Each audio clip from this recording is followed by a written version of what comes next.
Um avião da Força Aérea dos Estados Unidos decola para interceptar um OVNI. Ao se aproximar do objeto, seus instrumentos ficam loucos.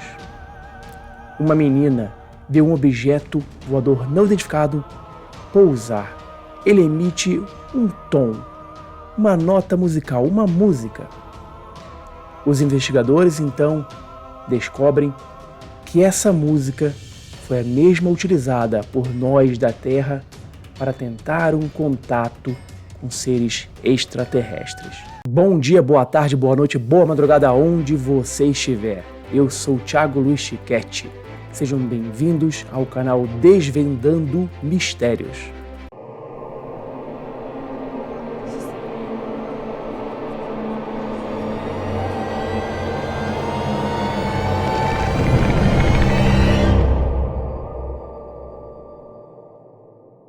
Sejam bem-vindos ao 9º episódio da segunda temporada da série Projeto U.F.O. Um piloto tem os instrumentos do seu avião alterados após se aproximar de um OVNI. Uma menina vê um objeto pousar e ele emite uma música. Descobre-se que essa música foi utilizada por nós aqui da Terra para tentar comunicação com seres extraterrestres. Venham então comigo em mais um episódio dessa grande série exibida entre 1978 e 79 nos Estados Unidos e posteriormente aqui no Brasil. Mas antes, não se esqueça de se inscrever no canal e também marcar o sininho, que é o lembrete, para que sempre que tem um vídeo novo você vai ser avisado e não vai perder nada. Não se esqueça também de dar um like em todos os mais de 400 vídeos do canal. E também deixe a sua opinião nos comentários. Cada opinião sua vai ser respondida com certeza. Vamos então para o 9º episódio da segunda temporada da série Projeto U.F.O.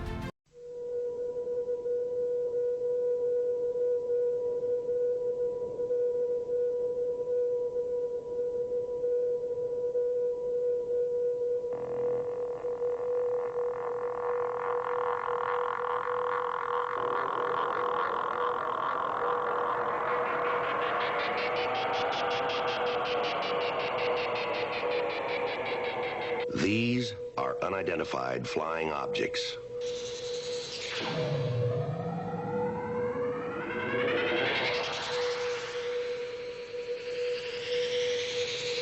Are they proof that we are being visited by civilizations from other stars? Or just what are they?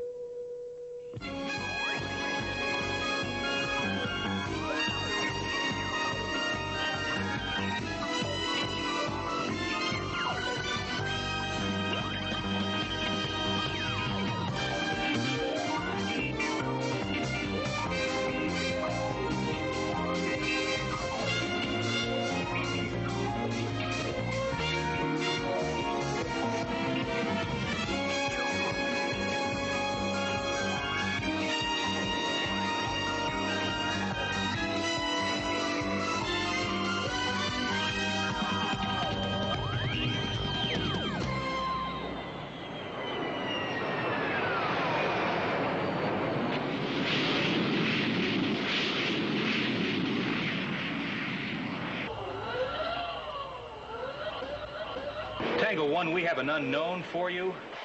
No ID, no radio response. It is now bearing from you 290 degrees for 40 miles. Check arm safe and stand by for target speed and altitude. Roger, Point Andreas. Arm safe and standing by.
Cindy, when you're out this late?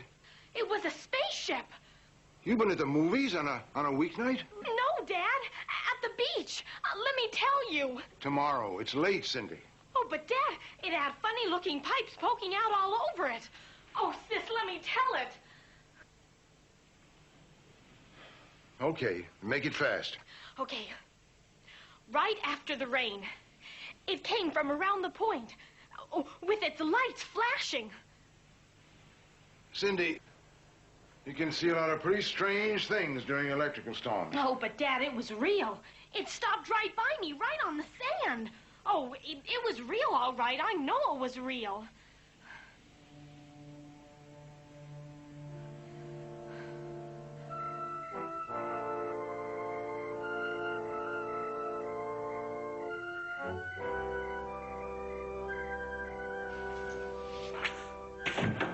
Hi, Libby. What do we got? No social life for one thing, and no sleep for you for another. A T-38 has been scheduled the second you're briefed. Start from the top. California, right? Right. Possible 2 sightings. 1 at sea, conjectural. 1 on the beach, firmly reported. Here's the sector between Point Andreas and Dumas Beach. An F-106 designated Victor Tango 1 scrambled against an unknown, last position 70 miles northwest of Point Andreas radar. Time 0446 Zulu. 2 minutes later, at 20:48 hours Pacific time, Victor Tango 1 disappeared after merging with an unidentified object on the Point Andreas radar scope. No more track on the F-106 after that? Not a sign. There's some notes on your desk. The weather up there was horrible. Heavy precipitation, lightning, a 400-foot ceiling, high surface winds. Air search rescue underway at 22:54 hours. Roger. Okay, the second sighting. What do we have on that? A sighting, 70 miles south, 4 minutes and 32 seconds later. Where precisely? On the beach at Dumas Bay. A 14-year-old girl alone claims she saw, and this is a quote from the sheriff who called in, "A funny-shaped thing landed near her, made some funny noises, then cranked up and flew away." Radar reports the unknown was slowed to 100 knots just prior to the merge on the scope. So if the girl saw the same unknown, that unknown would have to fly over 800 knots per hour to get to that location. That's right, but that's not an inconceivable speed, Mach 1.3. That doesn't mean the 2 sightings are related at this point. What do we have on the girl? Only the sheriff's opinion that Cindy Harper is an exceptionally bright and honest child. Okay, who do we contact on the coast? It's Colonel Bourne out of McClellan, now set up at Rescue Headquarters, Vandenberg. Okay, Sergeant, I'll meet you on the flight line 45. Okay, Captain. See you later. Bye, Libby.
We've been searching for 8 hours now, 8 solid hours, and nothing, not even an oil slick, not a piece of wreckage.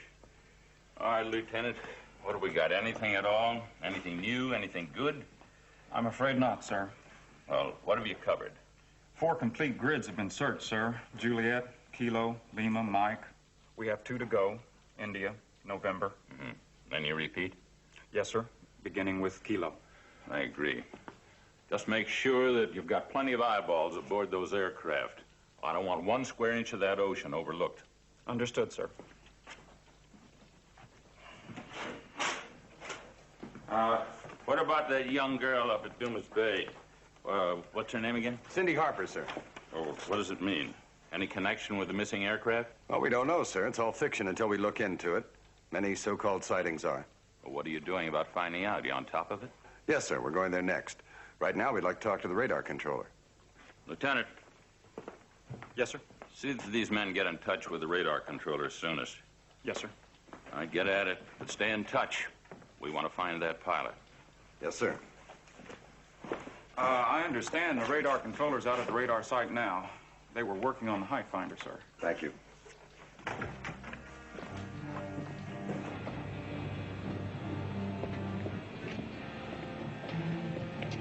Morning, Captain, Sergeant. I thought you might like to read the press coverage first thing. Air Force jet and pilot vanish in saucer mystery. Kidnapped by alien beings. And why is Operation Blue Book covering it up? You know, that's close to what's here.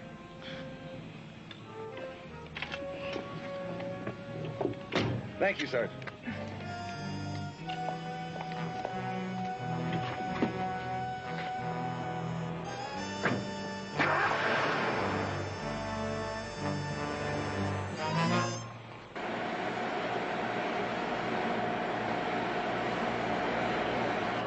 First of all, I want you to know I never said anything about any kidnapping to that reporter. All I told him was the truth. That the aircraft and the object seemed to come together and swallow it up. Hold on a second, Sarge.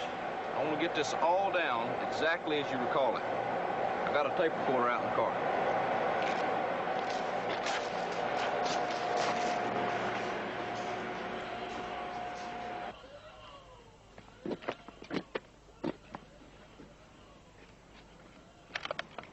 Okay, Sarge.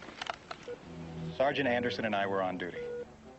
At 20:27 hours, I painted an object in the northwest, and I wasn't able to get an ID because he either didn't carry a transponder or it was inoperative, and I wasn't able to raise him on the radio.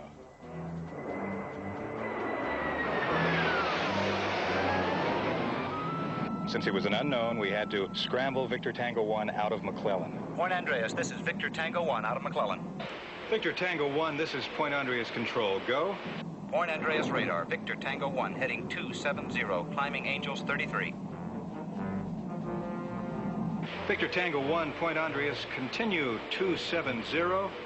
Stand by for target information. I hope you've got a hot one for me. This weather is really bad. Tango 1, we have an unknown for you. No ID, no radio response. It is now bearing from you 290 degrees for 40 miles.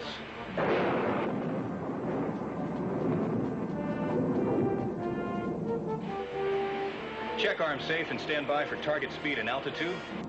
Roger, Point Andreas. Arm safe and standing by. Roger that, Tango 1. Squawk mode 3, code 1040. Squawking 1040. How about getting me some weather conditions for the northwest tier, over? Roger that, Tango 1. The entire area is generally reporting a 400-foot overcast. Clouds are layered to 30,000. Numerous thunderstorms with tops to 45,000.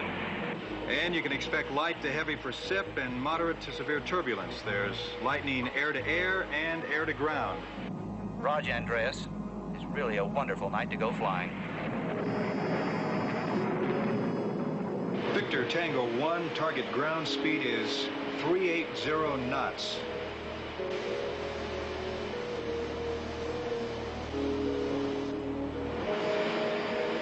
Stand by, Tango 1. He's slowing.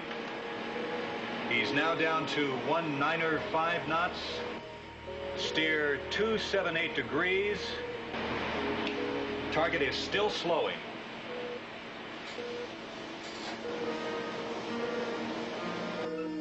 Sarge, I got a problem with this height finder. I have to go check it out. Victor Tango 1, I'm in visual conditions at this time on top. Turning 278 degrees, Angels 33. Target range now 30 miles. Stand by and be advised that we're having a minor problem with height finder. Roger, Point Andreas. I'll stand by. Got possible radar contact.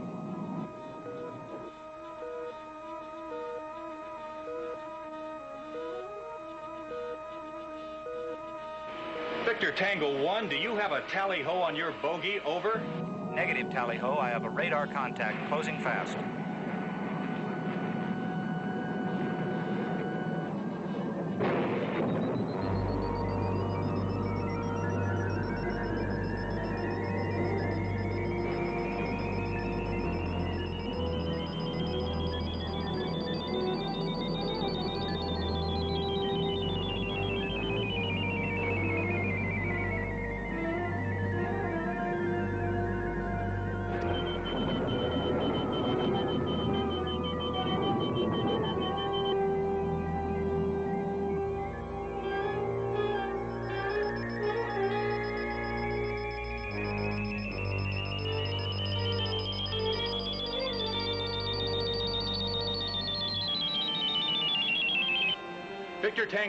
Victor Tango 1, you're starting to merge on my scope. Advise caution.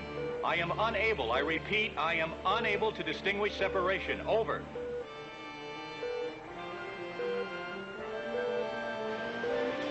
Come in, Victor Tango 1. Over. McClellan Control, I have an emergency.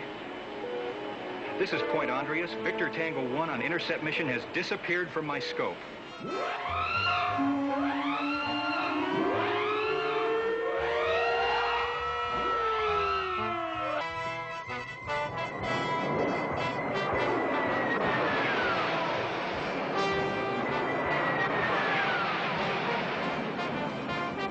Victor Tango 1, do you read me? Over. Come in, Victor Tango 1. Over. Naturally, I got on the box right away. I got the rescue people moving, but I don't buy this kidnappers from outer space stuff, sir, but this was weird. What that other object seemed to be doing. What? Waiting, sir. It seemed to be waiting on that F-106.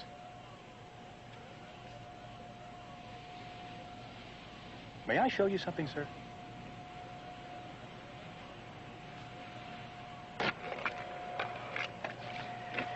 Here are some stills from the radar recording camera. It shows exactly what I mean.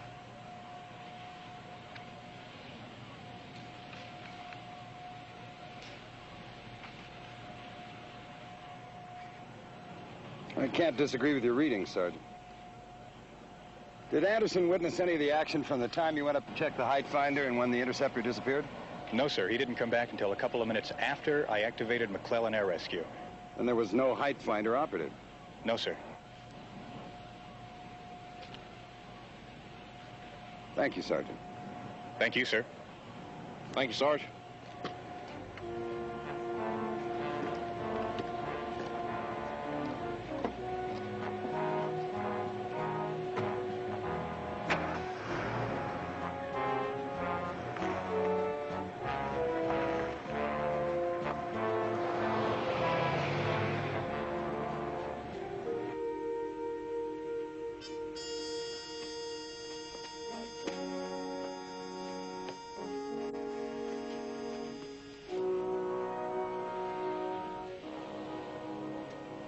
Cindy, this is Captain Ryan and Sergeant Fitz from the U.S. Air Force. Hello, Cindy. Hi. Hello. I'm going to turn this tape recorder on while you tell us what happened last night. That way I won't have to trust my memory. Why don't you sit over here, Cindy?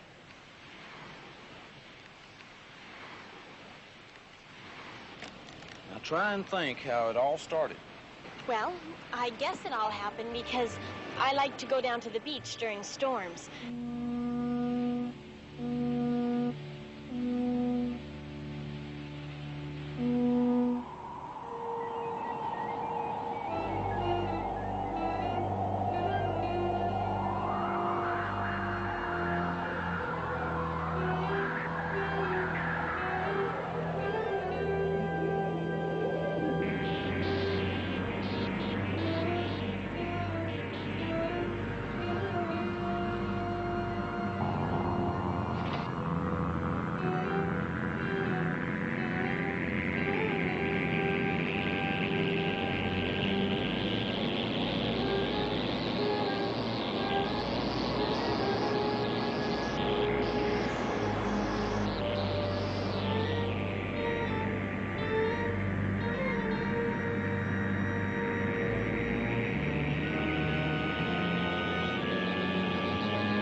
Cindy, could you draw a picture of the spaceship for me? I can try.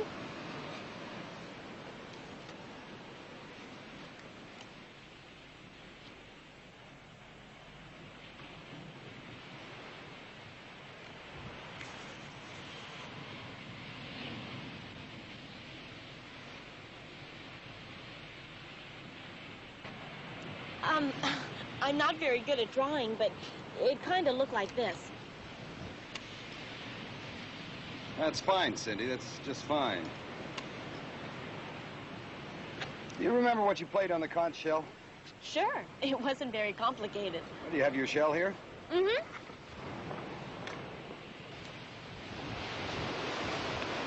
Will you play it for us, Cindy?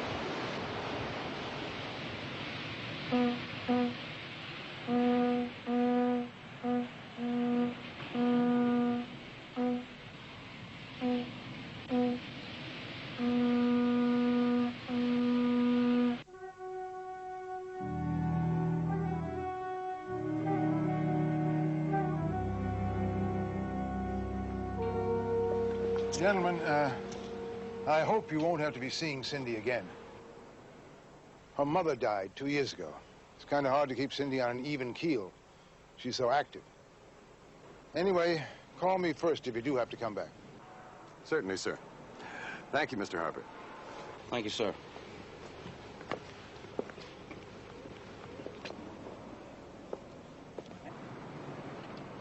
Well, that's over. I was proud of my girl. But now I want you to concentrate on your schoolwork. Forget about last night. But I won't forget, Daddy.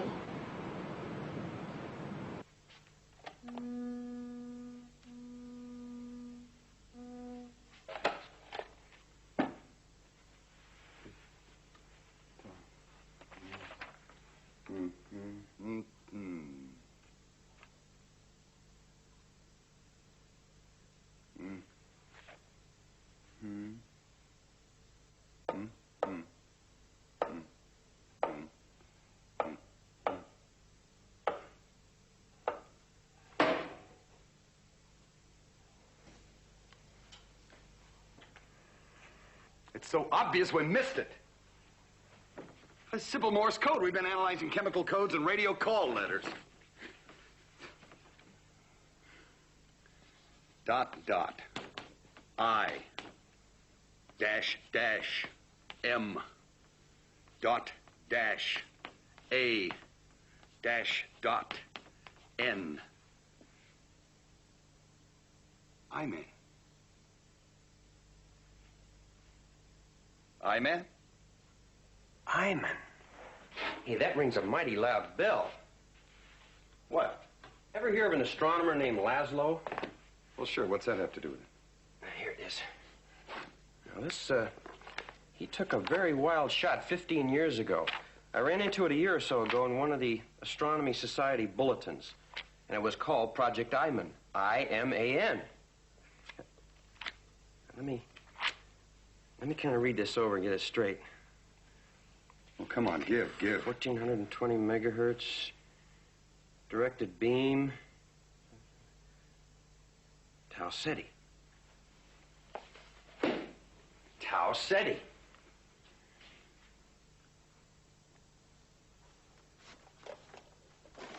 Professor Laszlo radio broadcast Morse code for the letters I-M-A-N on a frequency of 1420 megahertz directed to the star Tau Ceti, where there's the barest chance of planets and intelligent life.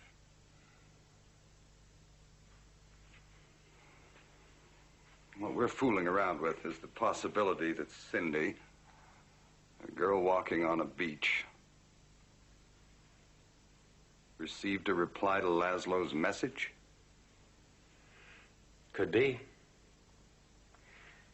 What do you say we get in touch with Laszlo, Captain? Oh, yeah. First, I have to deal with Cindy's father.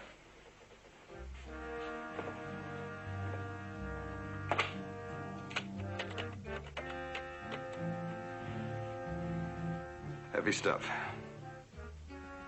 Mr. Harper, this is Captain Ben Ryan. No, we haven't finished our work yet, sir. As a matter of fact, those dot-dash signals that Cindy reported may be very important, and we want to talk to her again. I think you should know just how important, sir. Could I send Sergeant Fitz to pick you up? Thank you, sir. Goodbye.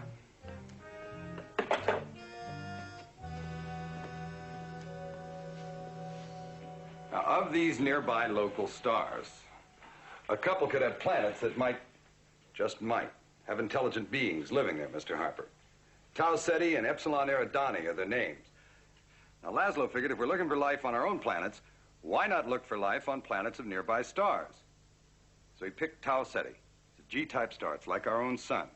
And he sent out a sample signal. A clever signal. In Morse code, the letters I-M-A-N come out symmetrical and arithmetically progressive. Dot, dot, I, dash, dash, M, dot, dash, A, dash, dot, N. Dot, dot, dash, dash, dot, dash, dash, dot. It's got design. What made this Laszlo think his message would get through or find a listener? He picked a transmission frequency of 1420 megahertz. Now, below 1,000 megahertz is almost impenetrable space static interference, a galactic noise. And 10,000 megahertz or more won't penetrate the Earth's atmosphere. Why is exactly 1420 ideal? It's the radiation frequency of neutral atomic hydrogen, therefore offering a frequency of least interference, least noise.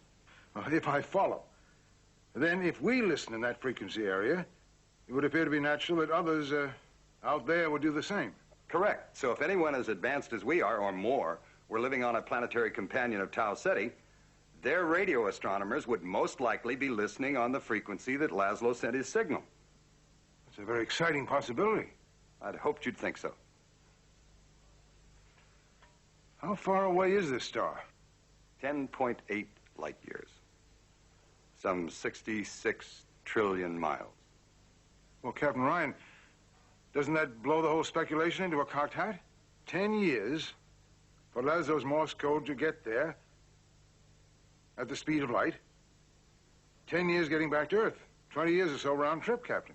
As you said, Laszlo broadcast only 15 years ago. But remember, Cindy said she saw an umbrella antenna on that UFO.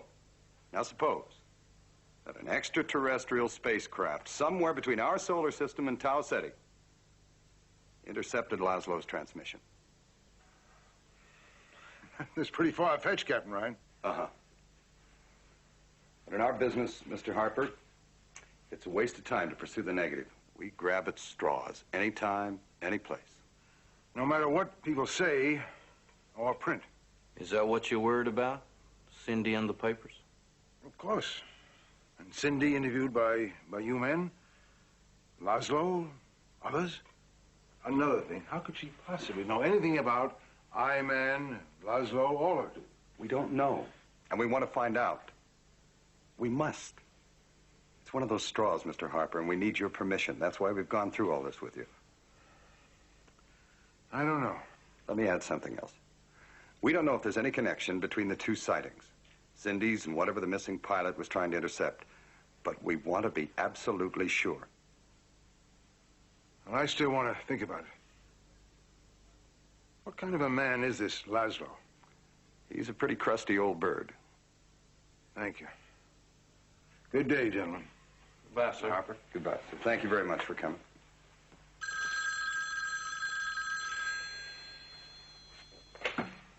Captain Ryan.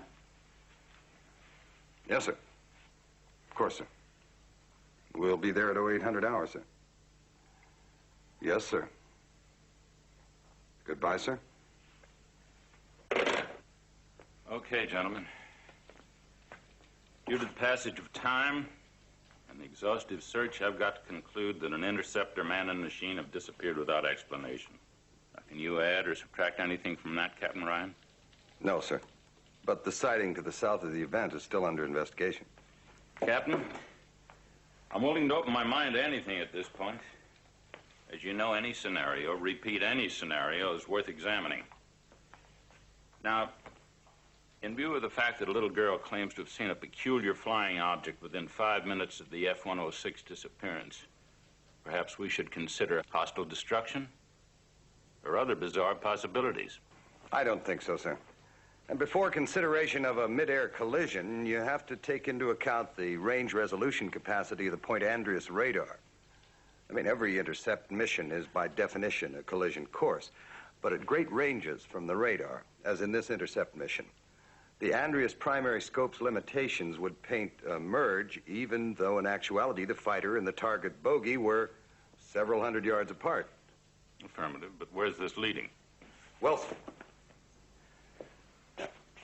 we don't know if that pilot ever saw anything by eyeball.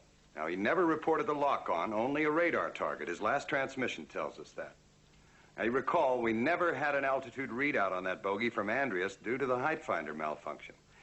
Now, you add in the severe weather, the heavy precipitation interference with the ground radar at that distance, and an experienced pilot flying a proven all-weather weapon system who showed no signs of panic.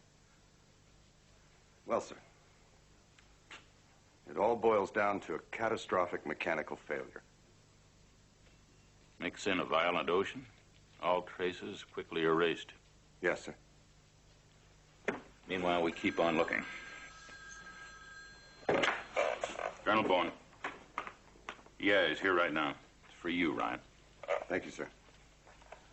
Ryan here. Sam Harper, Captain. And the reason for my call is that I don't think Cindy should be made to tell her story again.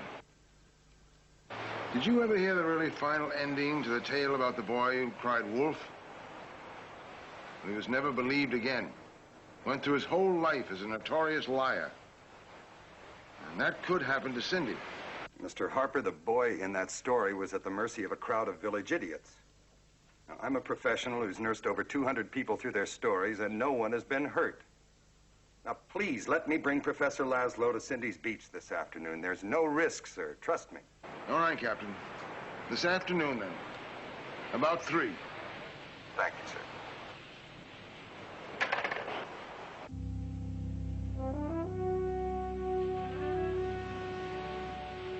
Let me tell you what Isaac Newton said once. You know who he was. He worked out 3 laws of mechanics that led to his own law of gravitation. Just called Newton's law nowadays.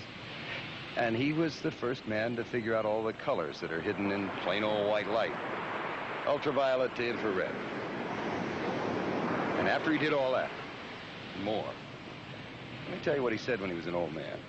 He said, to myself, I seem to have been like a boy playing on the seashore, amusing myself and now and then finding a smoother stone or a prettier shell than ordinary. While the great undiscovered ocean of truth lay all around me. You see, the point is that even when he was 80, he still felt the way you do now. I mean, we're all a little frightened when it comes to the unknown. I am. You are. You? Well, sure. I mean, here I am looking into UFOs, and I worry about what I do, my job. I worry about making a mistake. I worry about misunderstanding what people tell me. I just tell the truth as I see it. That's all you have to do today. Okay, I'll be real cool. Now, I'm going to be asking you specific questions from time to time, Miss Harper. And I expect specific answers. No more, no less, yeah? Yes, sir. Begin your story. Well, when I first saw it, right over there.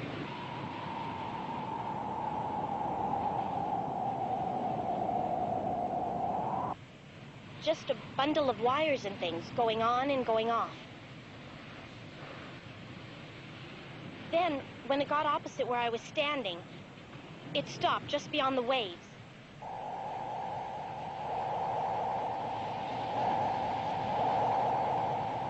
How fast did it fly?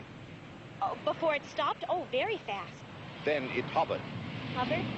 Stood still in the air. Yes, sir.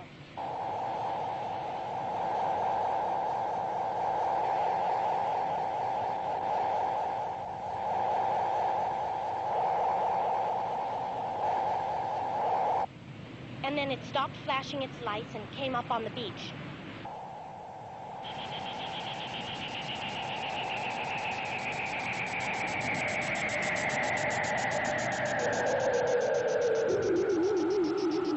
Describe it. Oh, it was so exciting. I don't even think I was breathing.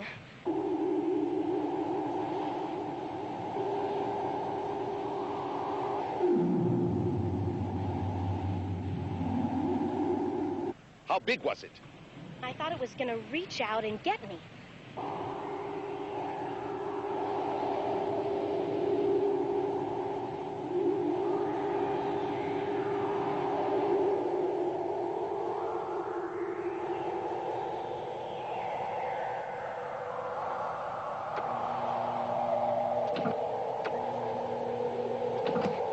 And it had gadgets and pipes poking out all over it.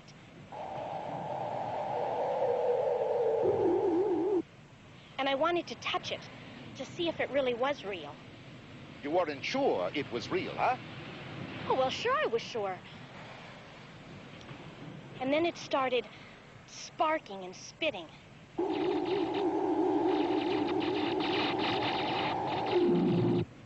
a regular pattern? That's important. Yes, sir. Over and over. What was that pattern? Dit, dit, da, da. Dit, da, da, dit. Are you sure? Not da, da, dit, dit? No. No, just what I've told you. Those specific flashes... Like a power line when it breaks. Did it have legs? Let me think. Come on, answer me. Did it have legs?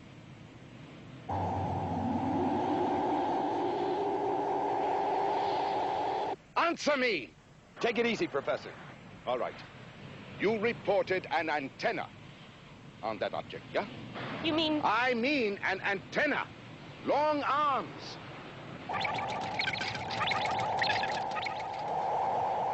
A grid-like wire structure. Well, Now, I asked you, did the UFO fly fast? Did it have legs? Tell me. Describe it to me. What was that signal again? Tell me. I've already told you. Answer me. Tell me. Stop it. Answer me. Stop what it. were the signals again? Stop it. That's enough. I know what I saw. And I know what I heard. And I could care less what you think. Leave me alone. Please, Daddy.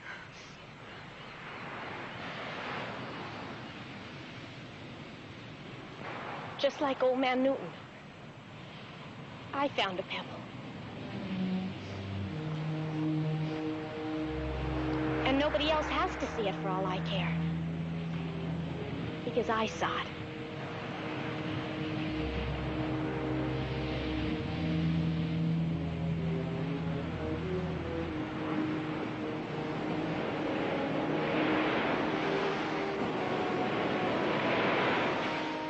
That was a completely insensitive performance. But I do know why you did it. I couldn't beat down her story, much as I tried, could I? Well, I found out exactly what I needed to know.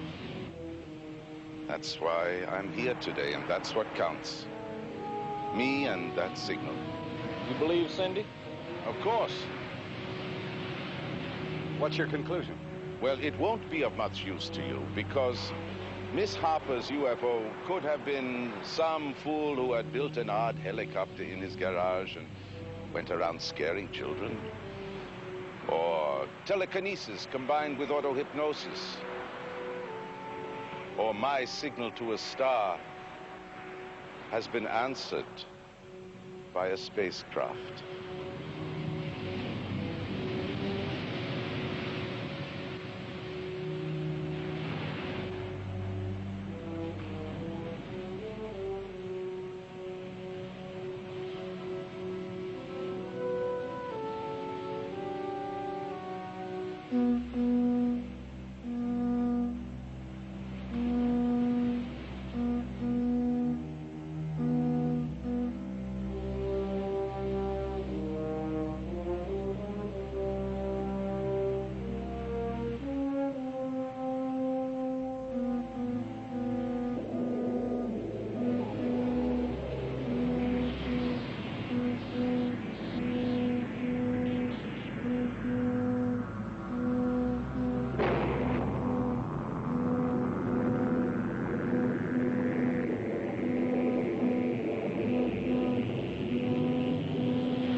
Que episódio interessante, não?